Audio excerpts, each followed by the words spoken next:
یہ ہے سیکٹر 36 کی حویلی، ایک ایسی جگہ جہاں خوف نے اپنے پنجے گاڑ رکھے ہیں۔ یہاں کا ہر گوشہ، ہر دیوار ایک ایسی پراسرار کہانی سناتی ہے جو عقل سے پرے ہے۔ ناصر ایک نوجوان جسے اس حویلی کی روح نے اپنی قید میں لے لیا۔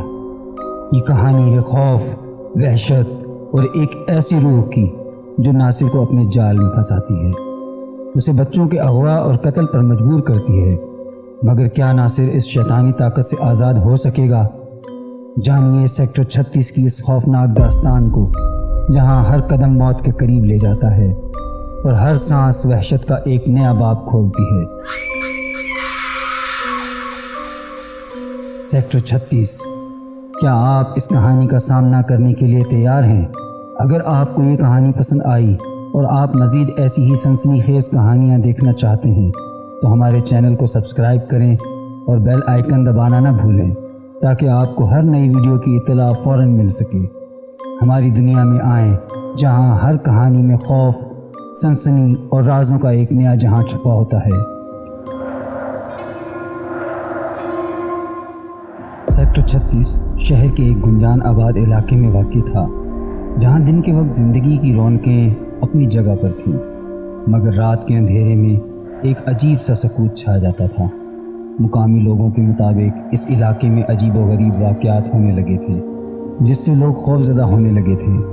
ناصر ایک نوجوان جو اس علاقے میں پیدا ہوا اور پلا بڑھا تھا، پہلے ایک عام شخص تھا، لیکن کچھ عرصے سے اس کے برتاؤ میں تبدیلی آ چکی تھی۔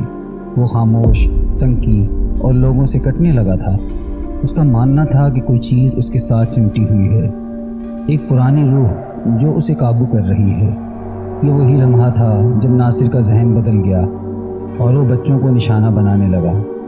ناصر کو بچپن سے ہی اس علاقے کے پراسرار واقعات سننے کو ملے تھے، خاص طور پر سیکٹر 36 کی پرانی حویلی کے بارے میں۔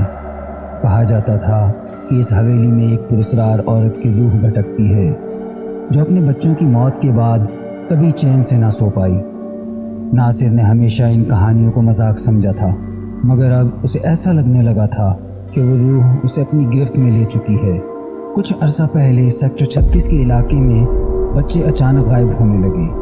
کوئی نہیں جانتا تھا کہ وہ کہاں جا رہے ہیں، مگر ان کی تلاش ہمیشہ ناکام رہتی۔ لوگوں کے دلوں میں خوف بڑھنے لگا اور والدین اپنے بچوں کو سڑکوں پر تنہا بھیجنے سے گھبرانے لگے۔ ناصر راتوں کو غائب رہنے لگا تھا اور دن میں اس کا برتاؤ مزید عجیب ہوتا جا رہا تھا۔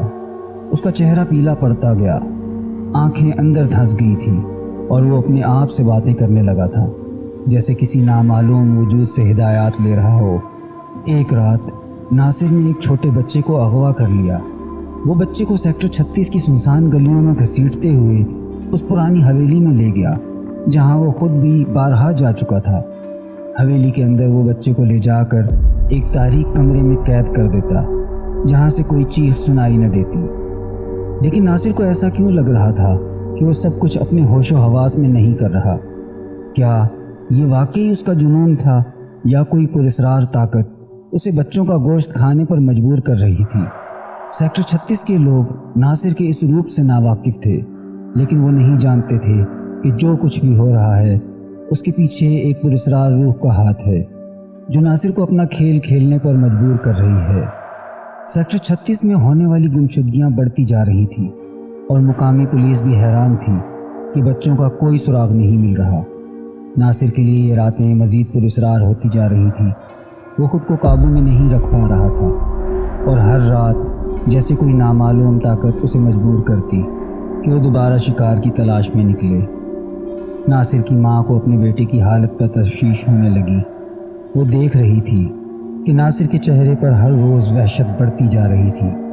وہ راتوں کو دیر سے واپس آتا اور اس کے کپڑوں پر مٹی کے نشان ہوتے جیسے وہ کسی خفیہ جگہ سے واپس آ رہا ہو۔ ایک رات ناصر کی دوست اسد نے اسے بلا وجہ شہر کی مختلف حصوں میں آوارہ گھومتے دیکھا۔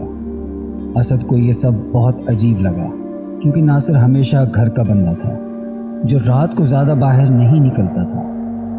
جب اسد نے ناصر سے بات کرنے کی کوشش کی تو ناصر کی آنکھوں میں ایک عجیب سی روشنی تھی جیسے وہ ہوش میں نہ ہو۔ اسد نے جب پوچھا کہ وہ کہاں جا رہا ہے، ناصر نے کوئی جواب نہیں دیا بلکہ تیز قدموں سے اندھیرے میں غائب ہو گیا۔ اسد نے یہ بات ناصر کی ماں کو بتائی، جس پر وہ بے حد پریشان ہو گئی۔ اگلے دن ناصر کی ماں نے اس سے بات کرنے کی کوشش کی، مگر ناصر نے کوئی جواب نہیں دیا اور بس چپ چاپ اپنے کمرے میں جا کر دروازہ بند کر لیا۔ اندر سے ہلکی ہلکی سرگوشیاں سنائی دے رہی تھی، جیسے وہ کسی سے بات کر رہا ہو۔ ناصر کے اندر بغاوت اور وحشت بڑھتی جا رہی تھی۔ وہ بچوں کو اغوا کر کے ان کی زندگیاں ختم کرنے کے بعد ان کا گوشت کھانے پر مجبور ہو گیا تھا۔ وہ سمجھتا تھا کہ وہ اپنی مرضی سے یہ سب نہیں کر رہا، بلکہ کوئی اس کے دماغ پر قابض ہے، اور وہی طاقت اسے ہر رات ایک نئے شکار کی تلاش میں بھیجتی ہے۔ ایک رات ناصر دوبارہ اپنے شکار کی تلاش میں نکلا۔ اس بار اس نے ایک معصوم بچی کو نشانہ بنایا۔ جیسے ہی وہ بچی کو اغوا کر کے حویلی کی طرف لے جا رہا تھا، ناصر کے اندر اچانک کچھ پلٹا۔ اس کے ذہن میں ایک لمحے کے لیے شعور جاگا۔ اسے احساس ہوا کہ وہ کیا کر رہا ہے۔ بچی کی معصومیت نے اسے لرزا دیا، مگر وہ خود کو روک نہ پایا۔ حویلی کے اندر وہ بچی کو لے جا کر ایک تاریک کمرے میں بند کر دیتا ہے، جہاں پہلے بھی کئی بچوں کو بند کیا جا چکا تھا۔ کمرہ خوفناک تھا، دیواروں پر پرانے خون کے دھبے لگے ہوئے تھے۔ یہاں رہنے والی روح جو ناصر کو قابو میں کر رہی تھی، ہر لمحے اسے اور بھی بربادی کی طرف لے جا رہی تھی۔ ناصر کے ذہن میں روز بروز بڑھتے خیالات نے اسے اور وحشی بنا دیا تھا۔ وہ رات کو عجیب چیخیں مار کر جاگ اٹھتا، جیسے کوئی اندر سے اسے پکار رہا ہو۔ حویلی کی روح ہر دن زیادہ طاقتور ہوتی جا رہی تھی، اور ناصر کا وجود مکمل طور پر اس کے قبضے میں تھا۔ لیکن کب تک؟ ناصر کیا اس روح کے چنگل سے نکل پائے گا، یا پھر وہ خود بھی اس روح کی طرح ایک وحشی بن کر رہ جائے گا؟ ناصر کا ذہنی اور جسمانی بگاڑ اس کی زندگی پر گہرے اثرات ڈال رہا تھا۔ راتوں کو جاگنا، عجیب و غریب حرکات کرنا اور بچوں کو اغوا کرنا ایک معمول بنتا جا رہا تھا۔ سیکٹر 36 کے لوگ ایک عجیب خوف میں مبتلا ہو گئے تھے۔ وہ سمجھنے سے قاصر تھے کہ ان کے بچے کہاں جا رہے ہیں اور کیوں ان کی کوئی خبر نہیں مل رہی۔ پولیس کے چھاپے ناکام ثابت ہو رہے تھے اور ناصر ہر بار بچ نکلتا تھا۔ اس پر کوئی شک نہیں کر رہا تھا، کیونکہ بظاہر وہ ایک عام سا نوجوان نظر آتا تھا۔ لیکن ناصر کے اندر جو طوفان برپا تھا، وہ باہر کی دنیا سے چھپا ہوا تھا۔ اس کی وحشیانہ عادات صرف اس کی ماں نے محسوس کی تھی، لیکن وہ بھی اسے سمجھنے میں ناکام رہی۔ ایک رات ناصر دوبارہ شکار کی تلاش میں نکلا۔ اس بار اس نے ایک 10 سالہ لڑکے کو نشانہ بنایا، جو اپنے دوستوں کے ساتھ کھیلتے ہوئے سیکٹر 36 کی گلیوں میں گھوم رہا تھا۔ ناصر نے اس لڑکے کو دیکھتے ہی ایک عجیب سی وحشت محسوس کی، جیسے اس کے اندر چھپی ہوئی بھوکی روح زور پکڑ رہی ہو۔ اس نے جلدی سے لڑکے کو دبوچ لیا اور اسے سنسان گلیوں کے ذریعے پرانی حویلی تک لے گیا۔ جب ناصر حویلی میں پہنچا تو لڑکے کی چیخیں گونجنے لگیں۔ حویلی کی دیواریں ان چیخوں سے لرزنے لگیں، مگر ناصر کے اندر کی روح ان چیخوں کو مزید بڑھاوا دے رہی تھی۔ ناصر کے ذہن میں وہی پراسرار آوازیں گونج رہی تھیں، یہ تمہارا مقدر ہے ناصر، انہیں ختم کرو جیسے وہ مجھے ختم کر گئے تھے۔ ناصر کے ہاتھ لرز رہے تھے، لیکن وہ خود پر قابو نہ پا سکا۔ اس نے لڑکے کو تاریک کمرے میں بند کر دیا اور پھر وہی پراسرار رسم دہرانے لگا جو اس نے حویلی میں پہلی بار کی تھی۔ ناصر کے چہرے پر ایک عجیب مسکراہٹ تھی اور اس کے ہاتھوں میں لڑکے کی معصوم زندگی کا خاتمہ ہونے لگا۔ لیکن اس بار کچھ مختلف ہوا۔ جیسے ہی ناصر نے لڑکے پر حملہ کیا، اس کے ذہن میں ایک زوردار چیخ سنائی دی۔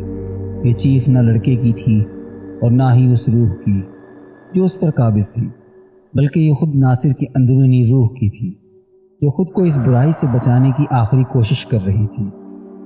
ناصر زمین پر گر پڑا، اس کی آنکھوں میں آنسو تھے۔ اسے اچانک احساس ہوا کہ وہ کیا کر رہا ہے، مگر وہ اتنی گہرائی میں جا چکا تھا کہ اب واپسی کا راستہ ممکن نہیں تھا۔ حویلی کی روح اب مکمل طور پر ناصر کو اپنے قبضے میں لے چکی تھی۔ پولیس کی تحقیقات جاری تھیں اور کچھ لوگوں کو شک ہو چلا تھا کہ ان واقعات کا مرکز پرانی حویلی ہو سکتی ہے۔ اگلی رات ناصر نے دوبارہ شکار کی تلاش میں نکلنے کا فیصلہ کیا، لیکن اس بار اس کے راستے میں کچھ رکاوٹیں آنے والی تھیں۔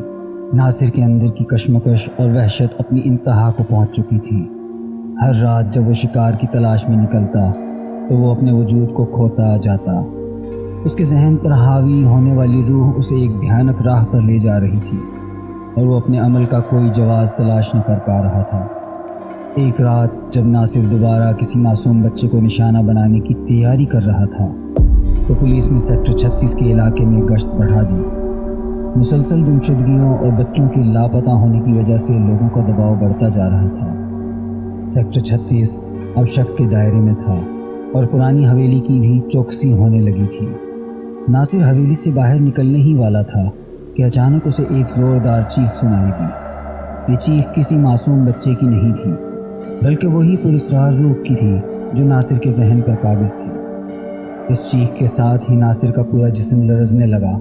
وہ بے ہوش ہو کر زمین پر گر پڑا۔ جب ناصر کو ہوش آیا تو اس نے دیکھا کہ وہ حویلی کے ایک تاریک کمرے میں قید ہے۔ کمرے میں ایک عجیب سا اندھیرا تھا اور دیواروں پر خوفناک سائے رقص کر رہے تھے۔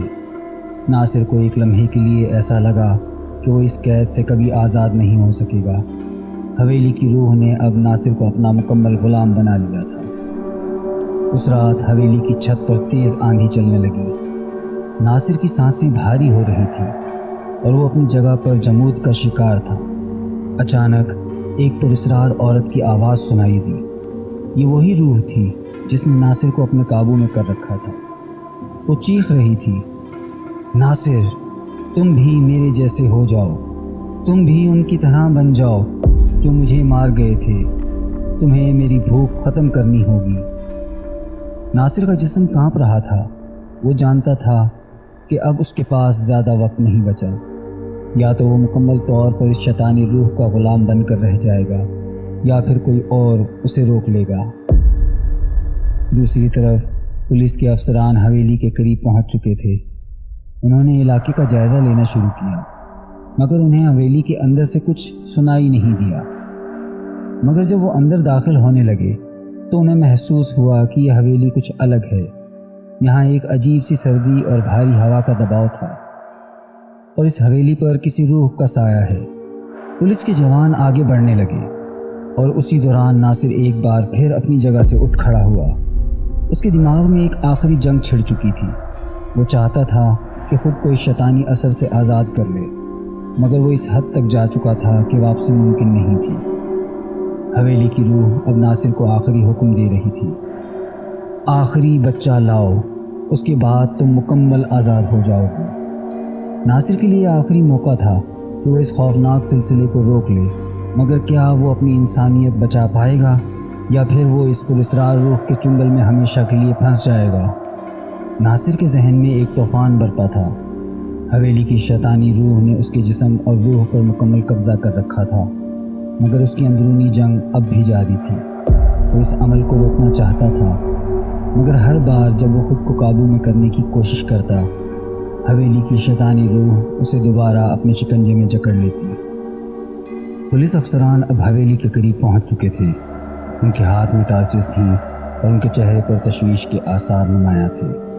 حویلی کی پراسراریت نے انہیں چونکا دیا تھا مگر وہ جانتے تھے کہ انہیں اندر جا کر حقیقت جاننی ہوگی۔ حویلی کے دروازے پر پہنچ کر وہ کچھ لمحے رک گئے کیونکہ دروازے کے اندر سے عجیب و غریب آوازیں آ رہی تھیں جیسے کسی نے چیخو پکار کی ہو۔ ناصر حویلی کے اندر ایک تاریک کونے میں کھڑا تھا۔ اس کا جسم سرد ہو چکا تھا اور اس کی آنکھیں بے جان لگ رہی تھیں۔ اس کے ذہن میں حویلی کی روح کی آوازیں مسلسل گونج رہی تھیں، آخری بچہ، یہ آخری بچہ ہے ناصر، اس کے بعد تم آزاد ہو جاؤ گے۔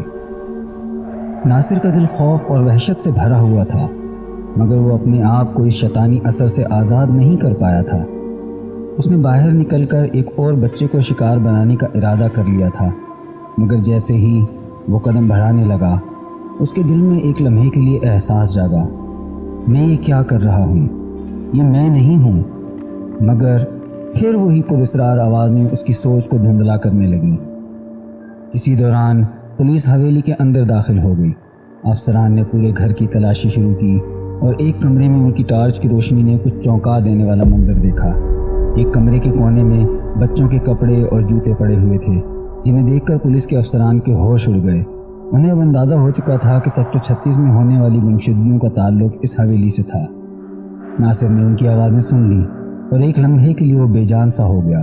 اس کے دل میں ایک عجیب خوف نے جنم لیا کہ اگر اسے پکڑ لیا گیا تو کیا ہوگا، لیکن حویلی کی روح نے دوبارہ اس کے ذہن میں اپنا جال بن دیا۔ یہ تمہاری جنگ ہے ناصر، وہ تمہیں روک نہیں سکتے۔ پولیس افسران اب ناصر کی تلاش میں تھے، اور جیسے ہی انہوں نے اس کو ایک تاریک کمرے کے کونے میں کھڑا دیکھا، وہ فوراً اس کی طرف بڑھے، مگر ناصر کا چہرہ خوفناک حد تک تبدیل ہو چکا تھا۔ اس کی آنکھوں میں وحشت اور بے قابو غصہ تھا، اور وہ وحشیانہ انداز میں چیخنے لگا۔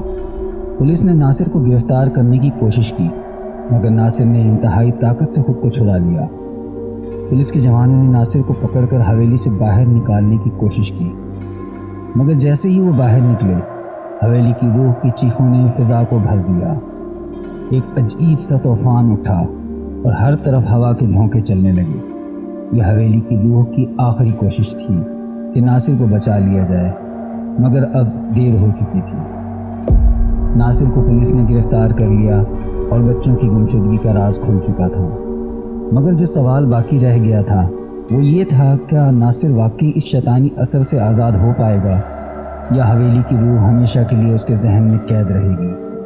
حویلی اب بھی وہاں کھڑی تھی، اور لوگ کہتے تھے کہ رات کے اندھیرے میں وہاں سے چیخوں کی آوازیں آتی ہیں، جیسے کہ روح اب بھی اپنے شکار کی تلاش میں بھٹک رہی ہو۔ ناصر کو گرفتار کر لیا گیا، مگر سیکٹر 36 کی کہانی ابھی ختم نہیں ہوئی تھی۔ ناصر کو جب پولیس اسٹیشن لے جایا گیا تو اس کا ذہن مکمل طور پر ایک عجیب و غریب حالت میں تھا۔ وہ بظاہر انسانوں کی طرح دکھتا تھا، مگر اس کی آنکھوں میں اب بھی وحشت کی چمک تھی۔ پولیس کے افسران اس کے چہرے پر عجیب تبدیلیاں دیکھ کر خوف زدہ تھے۔ وہ مسلسل بڑبڑا رہا تھا، وہ آئے گی، وہ مجھے چھوڑے گی نہیں۔ پولیس نے ناصر کے ساتھ ایک نفسیاتی ماہر کو بھیجا تاکہ اس کے ذہنی حالت کا جائزہ لیا جا سکے۔ ماہر نے دیکھا کہ ناصر شدید نفسیاتی دباؤ کا شکار تھا اور ممکنہ طور پر کسی خوفناک واقعے کا اثر لے رہا ہے، مگر ناصر جو کچھ کہہ رہا تھا وہ حقیقت سے پرے معلوم ہوتا تھا۔ ناصر نے ماہر کو بتایا کہ وہ کسی روح کے زیر اثر تھا جو اسے مجبور کرتی تھی کہ وہ بچوں کو اغوا کرے اور ان کی زندگیاں ختم کرے، لیکن ماہر نے اس کی باتوں کو ایک نفسیاتی بیماری سمجھا اور اسے علاج کے لیے نفسیاتی اسپتال منتقل کرنے کی تجویز دی۔ ناصر کو جب اسپتال لے جایا گیا تو اس کی ماں بے حد پریشان تھی۔ وہ جانتی تھی کہ کچھ نہ کچھ واقعی عجیب ہو رہا تھا، مگر وہ اس کی گہرائی کو سمجھنے سے قاصر تھی۔ ناصر کا بچپن عام بچوں کی طرح تھا، مگر پچھلے کچھ ماہ میں اس کی حالت بگڑتی چلی گئی۔ وہی حویلی جو کبھی علاقے میں صرف ایک پرانی اور خستہ حال جگہ سمجھی جاتی تھی، اب ایک خوفناک داستان کی علامت بن چکی تھی۔ لیکن کیا ناصر کو واقعی اس شیطانی اثر سے آزاد کیا جا سکتا تھا؟ ہسپتال میں ناصر کی حالت مزید خراب ہونے لگی۔ اس کے خوابوں میں ہر رات حویلی کی روح آ کر اسے وحشت زدہ کرتی تھی۔ وہ چیختا، چلاتا اور دیواروں سے اپنا سر ٹکرانے کی کوشش کرتا۔ ڈاکٹروں نے اسے سکون آور دوائیں دینا شروع کر دی، مگر ناصر کا خوف کم نہیں ہو رہا تھا۔ ایک رات جب اسپتال کے کمرے میں خاموشی چھائی ہوئی تھی، ناصر کو اچانک ایک سرد ہوا کا جھونکا محسوس ہوا۔ اس کی آنکھیں کھلی اور اسے لگا کوئی اسے پکار رہا ہے۔ یہ وہی پراسرار آواز تھی، ناصر تم بھاگ نہیں سکتے، تم نے مجھے ادھورا چھوڑ دیا۔ ناصر کی آنکھوں میں خوف کی ایک لہر دوڑ گئی۔ وہ جانتا تھا کہ حویلی کی روح ابھی بھی اس کا پیچھا کر رہی تھی۔ ناصر نے چیخ ماری، مگر کمرے کے دروازے بند تھے اور اسپتال کا عملہ اسے قابو میں لانے کے لیے دوڑا، مگر ناصر اس بار زیادہ وحشی ہو چکا تھا اور اس کے ہاتھوں میں ایک عجیب سی طاقت آ گئی تھی۔ ناصر نے اچانک اپنے ہاتھوں سے کھڑکی کا شیشہ توڑا اور باہر کی طرف دیکھنے لگا۔ اس کی آنکھوں میں وحشت اور دیوانگی تھی، جیسے وہ کسی اور دنیا میں کھو چکا ہو۔ اسپتال کا عملہ اسے روکنے کی کوشش کر رہا تھا، مگر وہ بے قابو ہو چکا تھا۔ اس رات کے بعد ناصر کو اسپتال کے سب سے محفوظ کمرے میں منتقل کر دیا گیا، مگر اس کے خواب اور حویلی کی روح کی پکار اب بھی جاری تھی۔ دوسری طرف سیکٹر 36 کے لوگ اب بھی خوف کے سائے میں جی رہے تھے۔ کچھ لوگوں کا ماننا تھا کہ ناصر کو جتنا بھی دور لے جایا جائے، وہ حویلی کی شیطانی روح سے کبھی آزاد نہیں ہو سکے گا، اور کچھ لوگوں کا یہ بھی کہنا تھا کہ حویلی اب بھی اپنے اگلے شکار کی تلاش میں ہے۔ ناصر کی کہانی شاید ختم ہو چکی تھی، مگر سیکٹر 36 کی پراسرار داستان ابھی باقی تھی۔ ناصر کو اسپتال کے سب سے محفوظ کمرے میں منتقل کر دیا گیا تھا، مگر وہ اب بھی ذہنی طور پر اسی پراسرار حویلی میں قید تھا۔ اسپتال کا عملہ اور ڈاکٹرز اس کی بڑھتی ہوئی وحشت کو سمجھنے سے قاصر تھے۔ ناصر دن بدن کمزور ہو رہا تھا، جیسے اس کے اندر کی زندگی ختم ہوتی جا رہی ہو، لیکن اس کے اندر کی پراسرار طاقت بڑھتی جا رہی تھی۔ اس رات اسپتال میں ایک عجیب سی خاموشی تھی۔ ناصر اپنے کمرے کے ایک کونے میں بیٹھا ہوا تھا، اس کی آنکھیں خالی اور چہرہ بے تاثر تھا، مگر اس کے اندر ایک طوفان برپا تھا۔ اچانک کمرے کی روشنی مدھم ہونے لگی اور سرد ہوا کے جھونکے کمرے میں داخل ہونے لگے۔ حالانکہ کھڑکی بند تھی، ناصر کی آنکھیں تیزی سے کھل گئی، جیسے اسے کسی غیبی طاقت نے بیدار کیا ہو۔ پھر وہی پراسرار آواز سنائی دی، ناصر، تم نے میرا کام مکمل نہیں کیا، واپس آؤ۔ ناصر کے دل میں ایک عجیب سا خوف اور تجسس جنم لینے لگا۔ وہ جانتا تھا کہ یہ آواز حویلی کی روح کی ہے، جو اب بھی اس کا پیچھا کر رہی تھی۔ ناصر نے چیخ ماری، مگر اس بار اس کی چیخ میں اتنی وحشت تھی کہ پورا اسپتال لرز گیا۔ اسپتال کا عملہ فوراً ناصر کے کمرے کی طرف دوڑا۔ انہوں نے دیکھا کہ ناصر دیواروں پر اپنے ناخنوں سے خراشیں ڈال رہا تھا، جیسے کوئی قید جانور اپنی قید سے نکلنے کی کوشش کر رہا ہو۔ ناصر چیخ چیخ کر کہہ رہا تھا، مجھے چھوڑ دو، میں واپس نہیں جانا چاہتا، مگر اس کی آواز سننے والا کوئی نہیں تھا۔ ڈاکٹروں نے ناصر کو بے ہوشی کا انجیکشن دیا، مگر اس بار کچھ مختلف ہوا۔ ناصر بے ہوش ہونے کی بجائے مزید وحشیانہ ہو گیا۔ اس کی آنکھوں میں عجیب سی سرخی چھا گئی اور اس کا جسم کانپنے لگا۔ جیسے ہی اسپتال کے عملے نے اسے قابو کرنے کی کوشش کی، ناصر نے ان میں سے ایک کو زور سے دھکا دیا اور وہ دیوار سے ٹکرا کر بے ہوش ہو گیا۔ اب اسپتال کا عملہ ناصر کے قریب جانے سے ڈرنے لگا۔ ناصر کو قابو میں رکھنے کے لیے سیکیورٹی اہلکاروں کو بلایا گیا، مگر جیسے ہی وہ ناصر کے کمرے کے قریب پہنچے، انہیں وہاں ایک عجیب سی سردی کا احساس ہوا۔ ناصر کا کمرہ کسی برف کی غار جیسا ہو چکا تھا اور اس کے اندر ایک عجیب و غریب سایہ نظر آ رہا تھا، جو ناصر کے جسم کے گرد لپٹا ہوا تھا۔ ناصر کی آنکھیں اب مکمل طور پر سرخ ہو چکی تھی اور وہ بڑبڑا رہا تھا، مجھے چھوڑ دو، میں آزاد نہیں ہو سکتا، وہ مجھے لے جائے گی۔ اسپتال کا پورا عملہ اب ناصر کے کمرے کے باہر کھڑا تھا، مگر کسی کی ہمت نہیں ہو رہی تھی کہ اندر آ جائے۔ اسی دوران اسپتال کے دروازے پر ایک بوڑھا شخص نمودار ہوا۔ وہ بوسیدہ کپڑوں میں ملبوس تھا اور اس کے چہرے پر سالوں کا بوجھ نمایاں تھا۔ اس کے ہاتھ میں ایک پرانی کتاب تھی جس پر قدیم زبان میں کچھ لکھا ہوا تھا۔ اس شخص نے اسپتال کے عملے سے کہا، میں اسے بچا سکتا ہوں، مگر اس کی باتوں کو کوئی سنجیدگی سے لینے کو تیار نہیں تھا۔ اسے نظر انداز کرنے کی کوشش کی، مگر جب اس نے زور دے کر کہا کہ وہ ناصر کی حالت کو بہتر بنا سکتا ہے، تو انہیں کوئی اور راستہ نظر نہیں آیا۔ یہ شخص ناصر کے کمرے میں داخل ہوا۔ جیسے ہی وہ کمرے میں گیا، ناصر کی چیخیں اچانک رک گئیں۔ کمرے میں مکمل خاموشی چھا گئی اور وہ پراسرار سایہ جو ناصر کے گرد لپٹا ہوا تھا، آہستہ آہستہ غائب ہونے لگا۔ اس شخص نے کتاب کو کھول کر کچھ پرانی رسمیں ادا کی اور بلند آواز میں کچھ الفاظ ادا کیے۔ ناصر کی حالت بہتر ہونے لگی اور اس کی آنکھوں میں دوبارہ زندگی کی رمق نظر آنے لگی۔ لیکن جیسے ہی ناصر ہوش میں آیا، اس نے آنکھیں کھول کر اس بوڑھے شخص کی طرف دیکھا اور دھیرے سے کہا، کیا میں اب آزاد ہوں؟ بوڑھے شخص نے ایک گہری سانس لی اور کہا، ابھی نہیں ناصر، تمہاری آزمائش ابھی باقی ہے۔ حویلی کی روح اب بھی تمہارے پیچھے ہے اور تمہیں اس سے آزاد ہونے کے لیے اس کا سامنا کرنا ہوگا۔ ناصر کے دل میں خوف کی ایک نئی لہر دوڑ گئی۔ اس نے جان لیا تھا کہ اس کا سفر ابھی ختم نہیں ہوا اور اسے دوبارہ اس خوفناک حویلی کا سامنا کرنا ہوگا جہاں سے یہ سب شروع ہوا تھا۔ بوڑھے شخص کی باتوں نے ناصر کے دل میں خوف کی ایک نئی لہر دوڑا دی تھی۔ وہ سمجھ چکا تھا کہ حویلی کی روح اسے اب بھی آزاد نہیں ہونے دے رہی اور وہ کسی نہ کسی طرح دوبارہ اس پراسرار حویلی کی طرف واپس کھینچا جا رہا تھا۔ لیکن اس بار وہ اکیلا نہیں تھا، بوڑھا شخص اس کے ساتھ تھا اور اس کی قدیم کتاب میں شاید کچھ ایسا راز تھا جو ناصر کی جان بچا سکتا تھا۔ اسپتال میں وہ رات مکمل طور پر عجیب اور وحشتناک تھی۔ ناصر کے کمرے میں جو سردی اور وحشت بھری خاموشی چھائی ہوئی تھی، وہ اب دھیرے دھیرے کم ہو رہی تھی۔ مگر ناصر کے دل میں خوف کی چنگاری بجھ نہیں رہی تھی۔ بوڑھے شخص نے ناصر کو کہا، تمہیں حویلی واپس جانا ہوگا، مگر اس بار تمہیں اپنی جان بچانے کے لیے لڑنا ہوگا۔ اس کتاب میں کچھ ایسے طریقے ہیں جن سے تم اس روح سے نجات پا سکتے ہو، لیکن یہ ایک خطرناک سفر ہوگا۔ ناصر کی حالت اب بھی کمزور تھی، مگر اس کے پاس اور کوئی راستہ نہیں تھا۔ وہ جانتا تھا کہ اگر اس نے حویلی کا سامنا نہیں کیا تو وہ ہمیشہ کے لیے اس شیطانی روح کا غلام بن کر رہ جائے گا۔ ناصر نے بوڑھے شخص کی مدد قبول کر لی اور دونوں اسپتال سے نکل کر دوبارہ سیکٹر 36 کی طرف روانہ ہو گئے۔